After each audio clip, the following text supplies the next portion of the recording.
Guys, welcome to রোহিতের Saha vlog. আজকে বাড়িতে বিপত্তারিণী মায়ের পুজো, তো সে উপলক্ষে আমরা সকাল সকাল সবাই উঠে পড়েছি। স্নান হয়ে গেছে, তা আমার পুজোও হয়ে গেছে। আর বিপত্তারিণী মায়ের জন্য যে ডালটা সাজাতে হয় সেটা সবাই জানে আর কি, যারা যারা পুজো করে কী কী লাগে, সেটা আমার সাজানো হয়ে গেছে। তা এখন আমি রেডি হব, রেডি হয়ে বিপত্তারিণী মায়ের পুজোতে বসবো। প্রতিদিনের মতো আজকে গোপালকে সাজিয়ে গুছিয়ে আসনে বসিয়ে ফেলেছি আর পুজো দিয়ে ফেলেছি। তো কিছুক্ষণ আগে আমি বললাম যে আমি মায়ের জন্য যে ডালাটা সাজিয়েছি, তো সেটা ডালাটা দেখতেই পারলে। কেমন সাজিয়েছি অবশ্যই কমেন্টে জানাবেন, এবং আমাকেই বা কেমন লাগছে সেটাও কমেন্টে জানাবেন, এবং ভালো লাগলে লাইক শেয়ার সাবস্ক্রাইব করতে ভুলবেন না। তো আন্টির ঘরে পুজো, নিস্তারাতে আন্টিরা থাকে। তা আমি বাবা মাকে আসি বলে বেরিয়ে গেলাম। পুরোহিত মশাই 10টার সময় চলে এসেছে। তো আমার একটু দেরি হয়ে গেছে, যেহেতু আমার বাচ্চা আজকে খাইয়ে আমাকে নামতে হয়েছে। তা এখানে আমি নেমে পড়লাম নিচে ডালাটিকে নিয়ে। তো ঢাক বাজছে, আওয়াজ অবশ্যই পাচ্ছেন।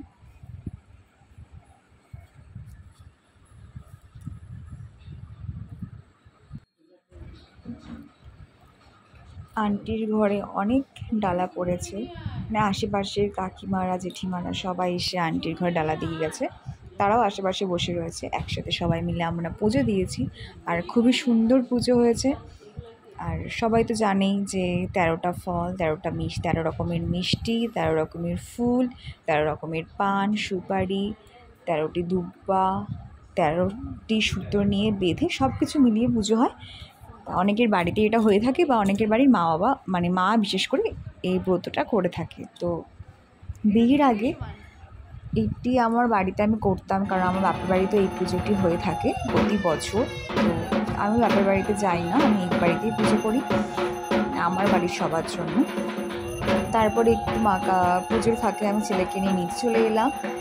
সবাই বলছিল আন্টি আঙ্কেল যে ছেলেকে নিয়ে আসি, ছেলেকে নিয়ে আসি। তো আমি ছেলেকে নিয়ে এসেছি, ছেলে আমার কোলেই রয়েছে, এবং আরতিও শুরু হয়ে গেছে। খুব সুন্দর আরতি হয়েছে, এবং সিংহাসন থেকে আন্টি খুবই সুন্দর সাজিয়েছে। এত অপূর্ব দেখতে লাগছে, মনে হয় কি যে আমি সিংহাসনের দিকেই তাকিয়ে থাকি। তো পুরোহিত মশাই আরতি শেষ, আমরা সবাই একটু আরতি তাপ নিয়ে নিয়েছি। তারপরে যজ্ঞর প্রস্তুতি চলছে। সামনে দেখতে ছোট্ট একটি বাচ্চা, আমার ছেলের থেকে কয়েক মাসের বড়। তা ও আমার ছেলেকে খুব ভালোবাসে, বারবার বলছে ভাই আয় ভাই আয় বস এখানে। তো তাই এদিকে ঘুরে ঘুরে বারবার ছেলেকে ডাকছিল। তার পুরোহিত মশাই ওখানে যজ্ঞর প্রস্তুতি করছে, আর সবাই মাথায় কাপড় দিয়ে বসে রয়েছে, অপেক্ষা করছে কখন যজ্ঞ শুরু হবে।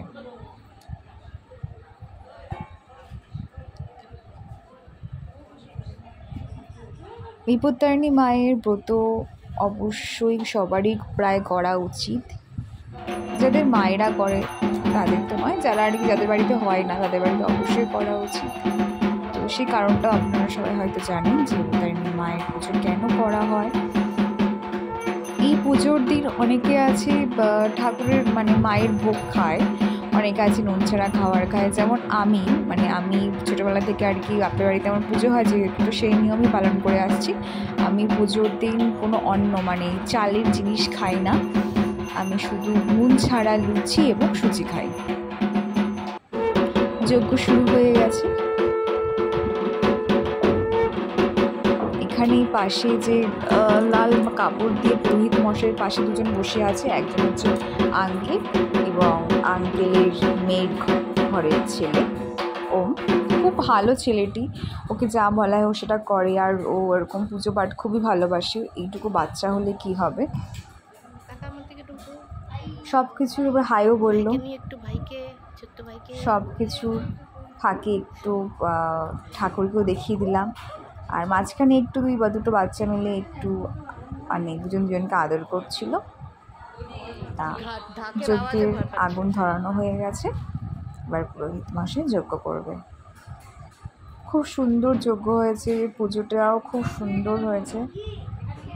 আমি ভেবেছিলাম যে আমি এবছর বাড়ি যাব, তা আন্টি বললো আমার ঘরে পুজো হয় যখন, তাহলে বাড়ি যাবে কেন, এখানেই থাকো। আন্টি ছেলেকে এত ভালোবাসে যে বারবারই বলে যে এখানে থাকতে। তারপরে মা বাবা, আমি বলতে গেলে সবার জন্যই ব্রত করি, মানে আমার পুরো গোটা সংসারের জন্যই আমি ব্রতটা পালন করি, বিয়ের পর থেকেও করে আসছি।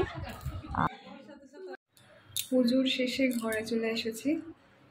আর প্রতি বছর বিপত্তারিণী মায়ের পুজোর শেষে আমরা ঠিক এইরকমভাবেই সিঁদুর দিয়ে তেল দিয়ে একটু খেলা করি।